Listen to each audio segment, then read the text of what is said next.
اعوذ باللہ من الشیطان الرجیم بسم اللہ الرحمن الرحیم رب اشرح لی صدری ویسر لی امری واحلل عقدۃ من لسانی یفقہوا قولی۔ سورہ بقرہ آیت نمبر 217۔ یسألونک، وہ آپ سے سوال کرتے ہیں، عن الشہر الحرامی، حرمت والے مہینے کے بارے میں،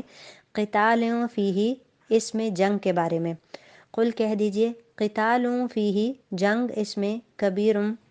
بڑی بات ہے یا بڑا گناہ ہے، وصد، اور روکنا، عن سبیل اللہ، اللہ کے راستے سے، وکفر بہ، اور اس کا کفر کرنا، والمسجد الحرامی، اور مسجد حرام سے روکنا،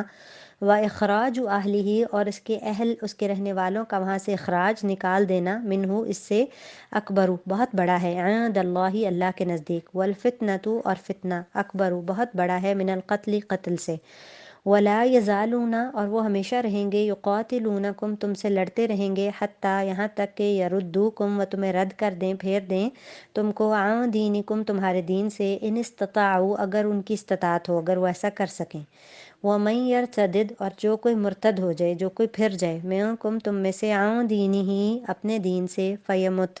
پھر وہ مر جائے، وہو کافر، اور وہ کافر ہو، فاولئک، تو یہی لوگ، حبطت، ضائع ہو گئے، اعمالہم، ان کے اعمال، فی الدنیا، دنیا میں بھی، والآخرتی، اور آخرت میں بھی، واولئک، وہی لوگ، یہی لوگ، اصحاب النار، دوزخ والے ہیں، ہم فیہا خالدون، وہ اس میں ہمیشہ رہیں گے، ان الذین آمنوا، بے شک وہ لوگ جو ایمان لائے، والذین ہاجروا، اور وہ جنہوں نے ہجرت کی، وجاہدوا، اور جہاد کیا، فی سبیل اللہ، اللہ کے راستے میں، اولئک، یہی لوگ، یرجون، امید رکھتے ہیں، رحمت اللہ، اللہ کی رحمت کی، واللہ، اور اللہ، غفور الرحیم، بخشنے والا اور رحم کرنے والا ہے۔ آیت نمبر 217 میں کہا گیا، لوگ آپ سے حرمت والے مہینوں میں لڑائی کے بارے میں سوال کرتے ہیں، آپ کہہ دیجئے ان میں لڑائی کرنا بڑا گناہ ہے، لیکن اللہ کی راہ سے روکنا، اس کے ساتھ کفر کرنا،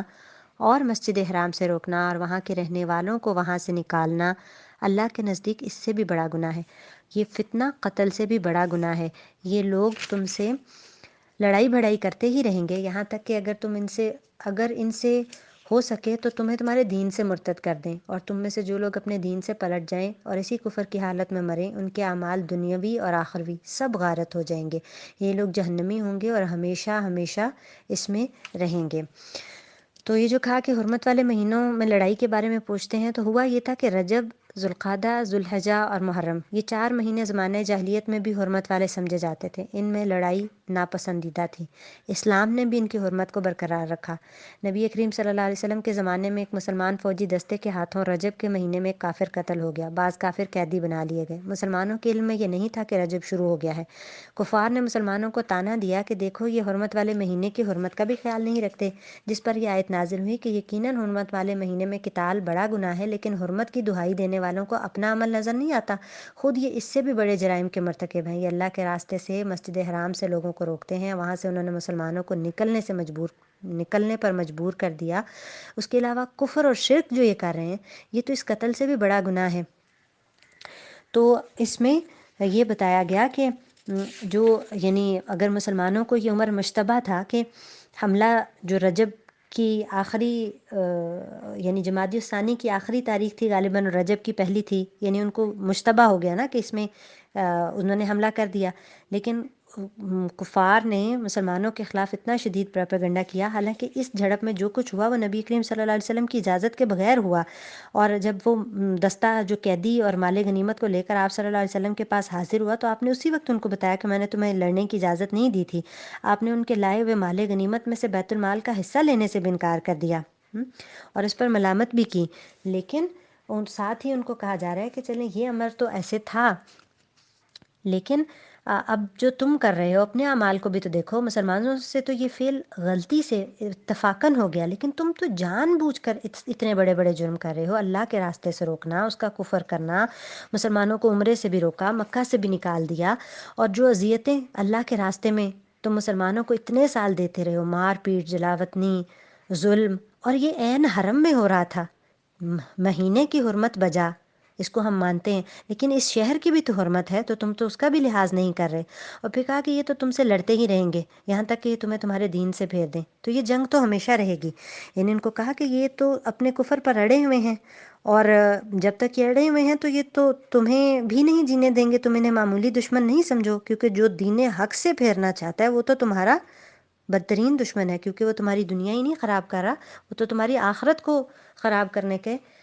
در پہ ہے۔ تو یہ اپنی شرارتوں اور سازشوں سے تمہیں کوشش کرتے رہیں گے کہ تمہیں تمہارے دین سے پھیر دیں، اور جو اپنے دین سے پھر جائے گا وہ تو ظاہر ہے دنیا اور آخرت کو،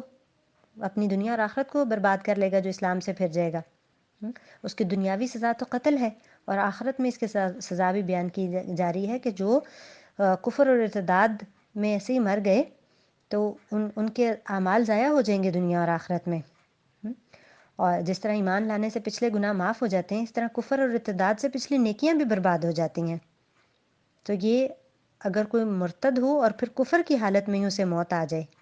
تو پھر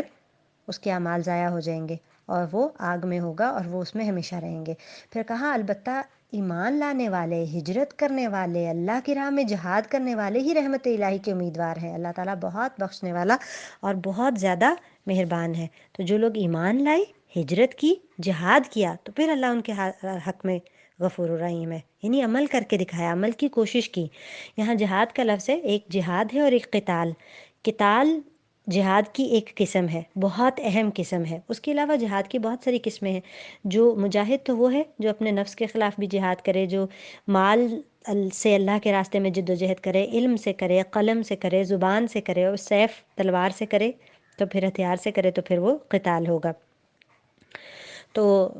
جو جس کے پاس جو صلاحیت ہے وہ اسے اگر اللہ سے جوڑنے کے لیے، لوگوں کو اللہ سے جوڑنے کے لیے استعمال کر رہا ہے، تو یہ سب اللہ کے راستے میں جد و جہد ہے۔ قرآن کے ساتھ جہاد ہے، یعنی قرآن کو لے کر، اس کا میسج لے کر پوری دنیا میں پھیلانے کی کوشش کرنا، یہ بھی اللہ تعالیٰ کے راستے میں جد و جہد ہے۔